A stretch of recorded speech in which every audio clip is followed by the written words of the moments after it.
அஸ்ஸலாமு அலைக்கும் வரஹ்மத்துல்லாஹி வபரகாத்துஹு.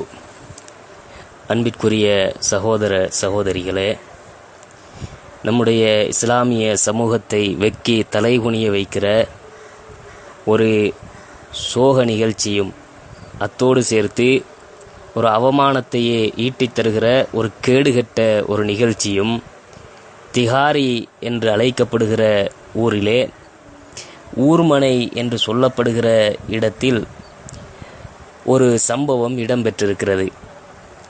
இந்த சம்பவத்தில் நம்முடைய சமூகத்தைச் சேர்ந்த ஃபாத்திமா என்று அழைக்கப்படுகிற ஒரு முஸ்லிம் பெண்மணியும் ஒரு சுதுமல்லி என்று அழைக்கப்படுகிற ஒரு சிங்கள நபரும் தொடர்புபட்டிருக்கிறார்கள் என்பதை நீங்கள் உங்கள் கவனத்தில் வைக்க வேண்டும்.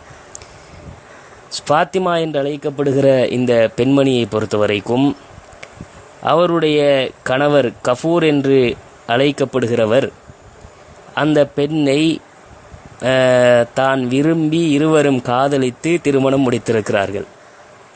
இப்படி இவர்கள் இருவரும் காதலித்து திருமணம் முடித்த பிறகு அந்த கஃபூர் என்று சொல்லப்படுகிற அந்த சகோதரருக்கு 2 மனநிலை பாதிக்கப்பட்ட சகோதரிகள் இருக்கிறார்கள். இந்த ஃபாத்திமா கஃபூர் என்று சொல்லுகிற இந்த தம்பதிகளுக்கு காலப்போக்கிலே 2 பிள்ளைகளும் கிடைத்திருக்கிறது.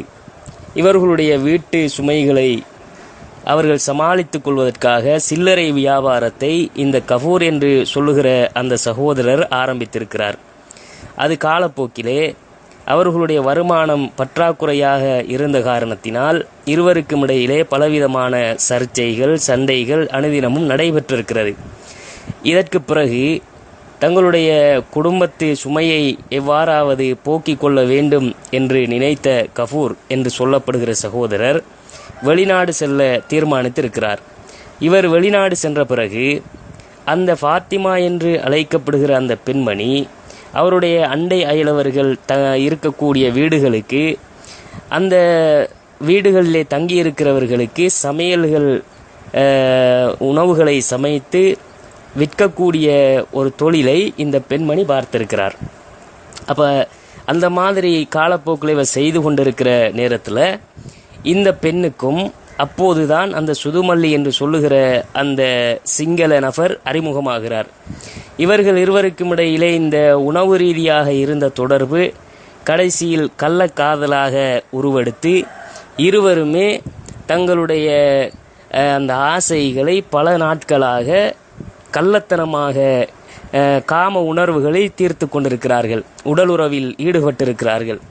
இவர்கள் இருவரும் இந்த மாதிரி பல நாட்கள் தொடர்பை வைத்து கொண்டிருக்கும் பொழுது இப்போ இந்த கஃபூர் என்று சொல்லுகிற அந்த சகோதரர் வெளிநாட்டிலிருந்து வருவதாக தகவல் அறிவித்திருக்கிறார்.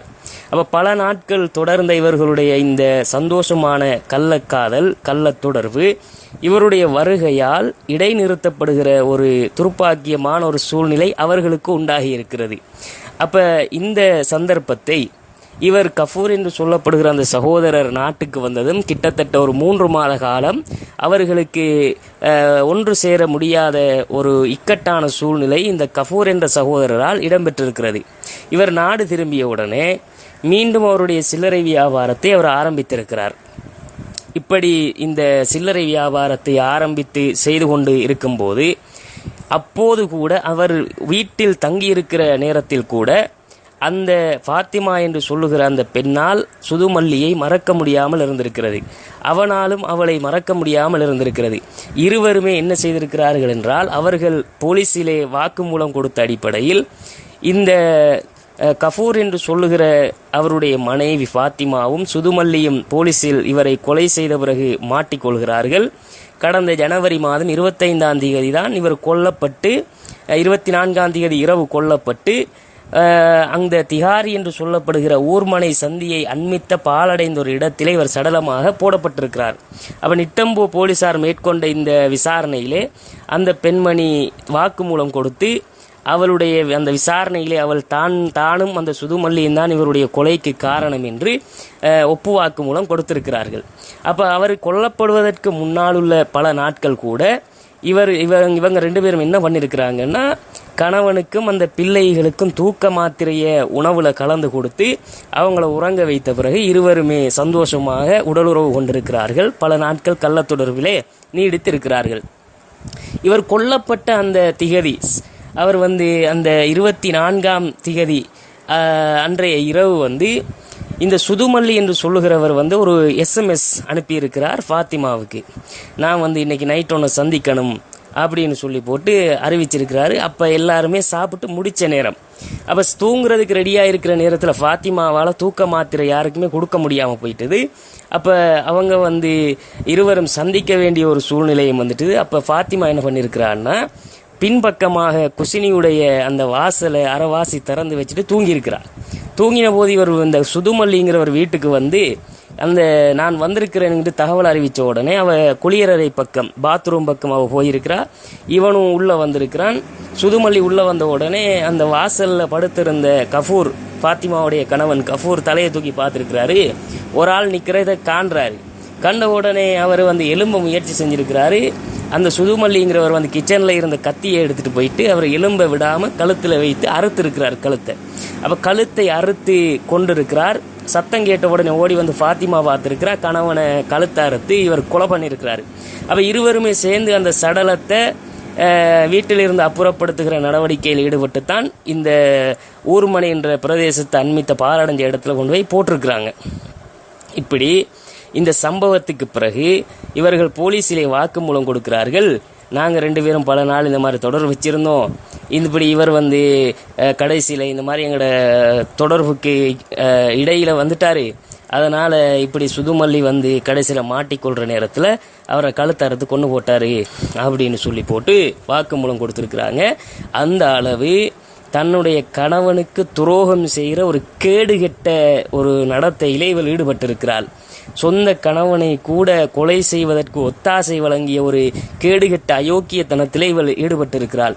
அப்போ இந்த மாதிரி இருக்கக்கூடிய நேரத்தில் இந்த சுதுமல்லி என்று சொல்லப்படுகிற அந்த அந்நிய ஆணோடு உள்ள தொடர்பு இந்த மாதிரி ஒரு ஃபாத்திமாவுக்கு மட்டும் கிடையாது.